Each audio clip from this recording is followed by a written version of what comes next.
Pemirsa, perdagangan saham di Bursa Efek Indonesia hari ini bergerak volatile sejak pagi hari. Ini merespon sejumlah data ekonomi baik dari global ataupun domestik. Dan untuk mengetahui selengkapnya kita bergabung dengan jurnalis Metro TV Ardan Anugrah yang akan melaporkan langsung dari Bursa Efek Indonesia di Jakarta. Ardan, kalau kita lihat MSCI sudah memberikan hasil reviewnya. FTSE juga sudah mengeluarkan hasil reviewnya. Namun, hari ini asing masih mencatatkan net sell dan bahkan kalau kita lihat perdagangan di Bursa Efek Indonesia cukup sepi pada hari ini. Apa yang terjadi sebetulnya pada bursa hari ini? Ya Jessica, kalau kita melihat dari pagi hari tadi, sepanjang hari Jumat ini perdagangan saham di Bursa Efek Indonesia memang bergerak secara fluktuatif tinggi. Tadi pagi hari indeks harga saham gabungan dibuka di zona merah langsung di level 6.161, kemudian bergerak secara volatile bahkan di sesi pertama perdagangan tadi sempat menyentuh zona hijau sebanyak 2 kali, namun harus ditutup di zona merah pada level 6.127.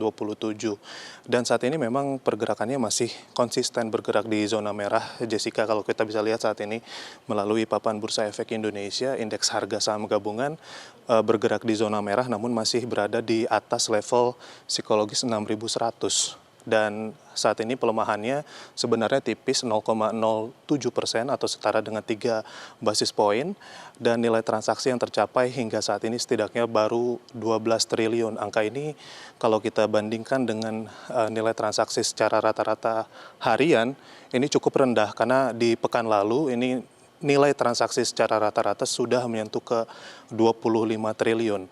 Dan untuk lembar saham yang diperdagangkan juga, Jessica, memang saat ini baru 21 miliar lembar saham yang diperdagangkan. Dan kalau kita mengkonfirmasi kepada analis pasar saham dari Kiwum Sekuritas, yakni Liza Kamelia, memang tinjauan ataupun review dari pihak MSCI sudah diumumkan per pagi hari tadi, meskipun ada sinyal bahwa status pasar saham Indonesia tetap akan dipertahankan di emerging market dan tidak diturunkan. Namun ada satu kategori yang dinilai berubah ini dari di tahun sebelumnya, yakni untuk information flow, di mana kategori ini berubah dari positif menjadi negatif dan membuat para investor menyoroti sejumlah hal yang diantaranya mulai dari tata kelola pasar, kemudian transparansi free float, dan juga kualitas pembentukan harga yang tidak membaik. Maka dari itu para investor juga akhirnya masih tetap dalam mode wait and see dan juga berhati-hati dalam mengambil keputusan berinvestasi, khususnya bagi para investor asing.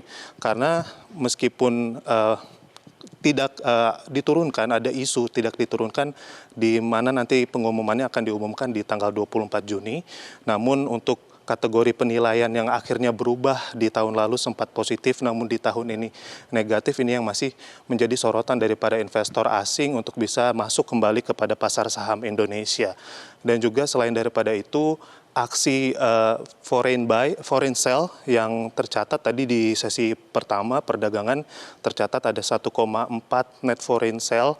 Ini juga tidak lepas dari anggapan bahwa putusan dari The Fed ini yang masih bersikap hawkish, yang kemudian dilanjutkan juga oleh Bank Indonesia akhirnya menaikkan suku bunga acuan sebesar 25 basis poin, dan ini yang mengirimkan sinyal meskipun pemerintah menjaga stabilitas nilai tukar rupiah, namun ini dikhawatirkan akan menurunkan permintaan kredit dan juga daya beli masyarakat.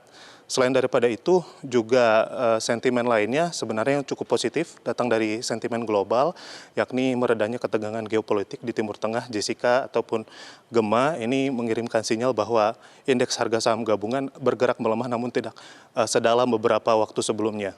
Jessica. Ya, dan tadi Anda sempat menyampaikan sikap dari The Fed yang hawkish. Di satu sisi, kita juga melihat Bank Sentral di dalam negeri, BI, menaikkan suku bunga acuan atau BI rate 25 basis point. Seberapa besar dampaknya terhadap pergerakan nilai tukar rupiah menjelang akhir pekan? Ya, kalau kita mengkonfirmasi kembali ke sejumlah analis saham tentunya memberikan pendapat yang cenderung bervariasi terkait dengan hal tersebut. Namun para ekonom disebutkan bahwa memang mendukung upaya dari Bank Indonesia untuk bisa menaikkan suku bunga acuannya di hari kemarin, meskipun dalam waktu 1 bulan ini sudah 3 kali Bank Indonesia sudah menaikkan suku bunga hingga saat ini menyentuh di 5,75%. Namun kalau kita lihat saat ini dampaknya bagaimana terhadap nilai tukar rupiah, tentunya ini bisa menahan pelemahan nilai tukar rupiah terhadap dolar Amerika Serikat. Namun kalau bisa kami laporkan yang terbaru saat ini berdasarkan pantauan kami, saat ini nilai tukar rupiah sedang melemah di sebesar 0,42% dan berada di level 17.775. Tentunya ini tidak lepas dari sejumlah sentimen yang disebutkan sebelumnya, yang mana masih banyak investor yang juga masih bersikap mode wait and see, menantikan annual classification review yang akan diterbitkan juga dalam tanggal 24 Juni oleh MSCI.